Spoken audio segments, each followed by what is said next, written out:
ایک طرف زارا جو اس بات سے انجان ہے کہ اس کے والد عدیل اس سے بے انتہا محبت کرتے ہیں، کیونکہ وہ اپنے والد عدیل کو اپنی خالہ عالیہ کی نظروں سے دیکھتی ہے، اور عالیہ جس نے زارا کے دل میں عدیل کے لیے صرف اور صرف نفرت کا بیج بویا ہے۔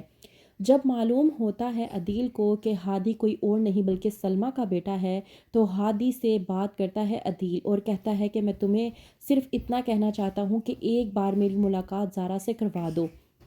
میں برسوں سے اسے اپنے گلے لگانے کے لیے تڑپ رہا ہوں۔ تم اندازہ نہیں لگا سکتے کہ میں عمر کے اس حصے میں ہوں جہاں پر مجھ سے اب اس کی نفرت برداشت نہیں ہوتی۔ مجھے لگتا ہے کہ اب تم ہی میرا ایک واحد سہارا ہو جس کے ذریعے میں زارا سے مل سکتا ہوں۔ ڈرامے کے نیکسٹ ایپیسوڈ میں آپ لوگ دیکھیں گے کہ ہادی جس کو سلمیٰ بتا دیتی ہے سب کچھ، کہ عدیل جس کی کوئی بھی غلطی نہیں ہے۔ عالیہ نے زارا سے عدیل کو لے کر جو کچھ بھی کہا ہے وہ سب کچھ غلط ہے، اور عالیہ نے یہ سب کچھ صرف اور صرف اپنی بہن عروسہ سے نفرت کی خاطر کیا، کیونکہ وہ عدیل سے شادی کرنا چاہتی تھی، لیکن عدیل نے عروسہ سے شادی کر لی، جس کی وجہ سے وہ اب نفرت کسی اور پر نہیں بلکہ زارا پر نکالنے کی کوشش کر رہی ہے۔ ہادی اس بات کو سمجھتا ہے، وہ کہتا ہے عدیل سے کہ آپ کو فکر کرنے کی ضرورت نہیں ہے، میری زارا سے بہت اچھی دوستی ہے، میں کوشش کروں گا کہ میں اس سے بات کروں اور میں اسے منا سکوں کہ وہ کم از کم ایک بار آپ سے ملاقات کر لے۔ وہیں پر آفس کے بعد ہادی زارا کو بلواتا ہے تاکہ اس سے بات کر سکے۔ ہادی زارا کو بہانے سے بلواتا ہے اور ریسٹورانٹ لے جاتا ہے، یہ کہتا ہے کہ مجھے تم سے کوئی ضروری بات کرنی ہے۔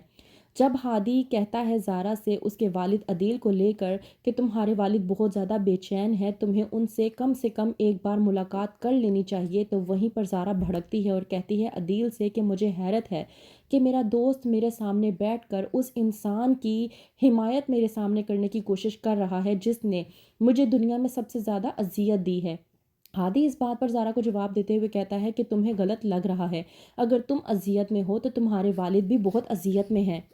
تمہیں اس بات کا بالکل بھی اندازہ نہیں ہے کہ وہ تمہیں کتنا یاد کرتے ہیں، تمہیں اس بات کا بھی نہیں پتا کہ وہ تمہاری تصویر ہر وقت اپنے سینے سے لگا کر رکھتے ہیں۔ زارا جو کہ ہادی کی بات سننے کی بجائے اسے کہتی ہے کہ تم جھوٹ بول رہے ہو، ایسا کچھ نہیں ہے، سب کچھ جھوٹ ہے، یا تو میرے بابا تمہیں اپنے آئینے میں اتارنے کی کوشش کر رہے ہیں یا پھر تمہیں ان کی سچائی نظر ہی نہیں آ رہی۔ زارا ہادی کی یہ باتیں سننے کے بعد تھوڑا سا پریشان ہو جاتی ہے کہ ہادی آخرکار اس کے والد عدیل کی سائڈ کیوں لے رہا ہے، لیکن زارا جو کہ ہادی کو صاف انکار کر دیتی ہے اور کہتی ہے کہ آئندہ میرے سامنے اس شخص کا نام بھی مت لینا جس کی وجہ سے میری خالہ اور میں ہم دونوں ہر وقت اذیت میں رہتے ہیں۔ وہیں پر دوسری طرف مہرو جب آتی ہے اپنی والدہ عالیہ سے ملاقات کے لیے، تو آ کر کہتی ہے کہ مجھے سمجھ نہیں آ رہی کہ میں آپ کو کس طرح سے بتاؤں کہ اس زین کے ساتھ رہتے رہتے میں بھی پاگل ہوتی جا رہی ہوں۔ عالیہ جو کہ مہرو کو سمجھاتی ہے اور کہتی ہے کہ تمہیں فکر کرنے کی ضرورت نہیں ہے، اب تم یہاں پر آ گئی ہو نا، اور میں تمہیں ایک بات بتا دوں، وہ تو ایک پاگل انسان ہے، تم ایسا کرو کہ تم اس کے ساتھ ذرا روب سے رہا کرو اور تھوڑا سا محبت بھی دکھایا کرو، اس طرح وہ تمہارے کنٹرول میں رہے گا، اور اگر وہ تمہارے کنٹرول میں رہے گا تو مطلب یہ ہے کہ اس کی تمام تر دولت تمہاری مٹھی میں ہے۔